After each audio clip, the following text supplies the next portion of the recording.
안녕하십니까. 판례를 분석하는 남자 고시 낭인입니다. 예, 구독, 좋아요, 부장님 당하시면 상담 보내주시고, 예, 오늘 설명드릴 판례는 민사 판례, 해약금에 관해서 이행기 전에 착수가 가능한지. 사실관계 들다 보면 이제 원고와 피고가 있는데, 원고가 매수인이에요. 이제 피고가 매도인이고, 이제 피고가 이제 한국토지개발공사인데 이제 땅을 팔기로 했어요. 이제 원고한테. 6월 22일 날 이제 계약을 합니다. 이제 계약금은 3,500만 원을 주고, 이제 계약을 했는데, 이게 아니고, 이게 3억 5천, 3억 5천. 네. 이제 계약을 해요. 이제 그 중도금 받으면은, 이제 계약금만 받은 상태에서는 565조에 의해서 해제가 가능하죠. 매수인 같은 경우는 계약금을 포기하면서 해제가 가능하고, 매도인은 계약금 받은 거에서 배액을 이제 주면서 이제 해제가 가능하죠. 근데 중도금을 받으면 해제가 안 되죠. 그래서 중도금을 이행기 전에 줘버리는 거예요. 이제 원고는. 이제 이 계약을 깨기가 싫어가지고. 그래서 6월 22일 날 계약을 하고, 22일 날 중도금을 받기로 하고, 8월 22일 날 잔금을 받기로 했습니다. 근데 피고가 이제 팔 수가 없게 된 거예요. 이제 국가에서. 그래서 이제 이거를 계약을 없애려고 피고가 이제 합의 해제를 요청합니다. 이제 해제하자.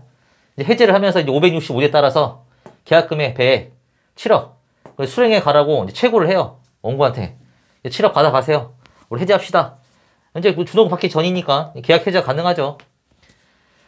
이제 수령할 것을 최고하면서 당신이 수령해 가지 않으면은 이제 공탁을 하겠습니다라고 통지를 또 해요. 근데 원고는 깨기가 싫죠. 그럼 어떡하겠어요? 중도금을 줘버리면은 이 565조의 계약 해제가 안 되죠. 중도금을 지금 줘버리고 이제 이거를 피고의 계약 해제를 없애버리려고 해요. 16일날 원고가 중도금 지급일자가 22일인데 16일날 이런 통지를 받고 나서 16일날 잽싸게 중도금을 지급해버립니다. 그리고 이제 19일날 피고는 이거 공탁한 대로 공탁을 해요. 그래서 원고는 이 계약 됐으니까 소유권 달라는 거예요. 피고는 뭔 소리냐. 내가 해제했는데. 이제 원고는 그러겠죠. 근데 중도금 지급했으면 계약 해제 못한다. 565조에 대해서. 근데 또 피고는 뭐라 그랬어요? 중도금 날짜가 22일인데 왜 16일날 하느냐. 에서 싸움이 붙은 거예요. 판결 요지. 민법 565조가 해제권 행사의 시기를 당사자의 일방이 이행에 착수할 때까지로 제한한 것은 당사자의 일방이 이미 이행에 착수한 때에는 그 당사자는 그에 필요한 비용을 지출하였을 것이고, 또 그 당사자는 계약이 이행될 것으로 기대하고 있는데, 만일 이러한 단계에서 상대방으로부터 계약이 해제된다면 예측하지 못한 손해를 입게 될 우려가 있으므로 이를 방지하고자 함에 있고, 이행기에 약정이 있는 경우라 하더라도 당사자가 채무의 이행기 전에는 착수하지 아니하기로 하는 특약을 하는 등 특별한 사정이 없는 한 이행기 전에 이행을 착수할 수 있다.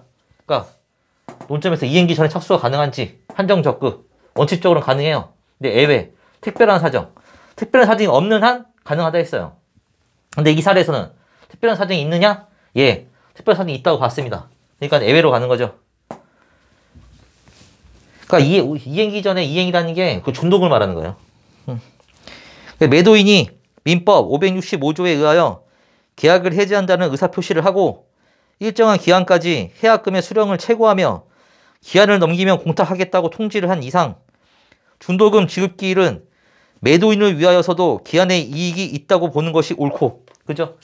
이렇게까지 통지했고 했으면은 이 기한이라는 게 이 매수인한테만 이익이 있는 게 아니고 매도인을 위해서도 이익이 있다는 거예요, 이게. 예, 22라는 거는. 보는 것이 옳고, 따라서 이 경우에는 매수인이 이행기 전에 이행에 착수할 수 없는 특별한 사정이 있는 경우에 해당. 예, 이러한 경우에는 해당한대요.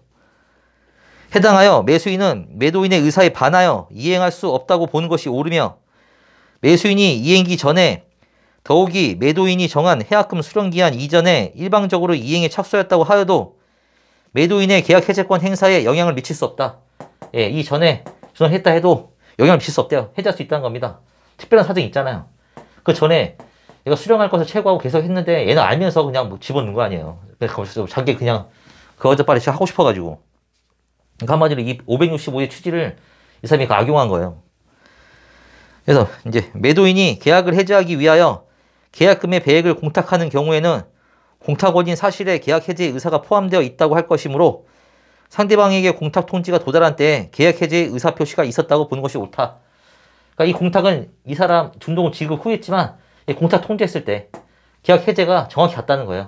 그러니까 너는 계약 해제를 받은 다음에 중도금 지급했다는 거죠. 그러니까 피고가 나중에 있다 해도 이때가 아니고 공탁 통지했을 때 이때가 계약 해제 한 겁니다. 계약 해제 의사 표시가 있었다고 보는 겁니다. 이게 공탁 통지 갔을 때. 그렇기 때문에 계약 해제 했다는 걸 알면서도 이게 피고가 원하지 않는다는 걸 알면서도 특별한 사정이 있는데 이 사람이 그냥 지 멋대로 집어넣은 거죠. 그냥 싫어가지고. 그러니까 원래 원칙은 이제 다른 판례, 이제 비교 판례. 이거 특별한 사정이 있어가지고 안 된다 했잖아요. 원래 원칙은 된다 했잖아요. 그러니까 되는 거. 매매계약 체결 이후 시가 상승이 예상되자 매도인이 구두로 구체적인 금액의 제시 없이 매매 대금의 증액을 요청한 경우에 관하여 이행 이전에 이행의 착수가 허용되어서는 안 될 만한 불가피한 사정이 있지 않다고 한 원심의 판단을 수고한다. 이거는 이거의 비교 판례. 그러니까 이건 안 된다 했잖아요. 근데 여기서는 그냥 매도인이 땅값이 오른 거예요. 매도인이 땅값이 올라가지고 그런 이유만으로 그냥 해지하자는 거예요. 그때는 미리 중도금을 지급하면은 매도인이 땅값 올랐다고 그것만으로는 해지할 수가 없습니다. 근데 이거는 특별한 사정으로 예외적인 판례죠. 예. 그러면 오늘 판례 설명 여기까지 하겠습니다. 다음 시간에 만나요.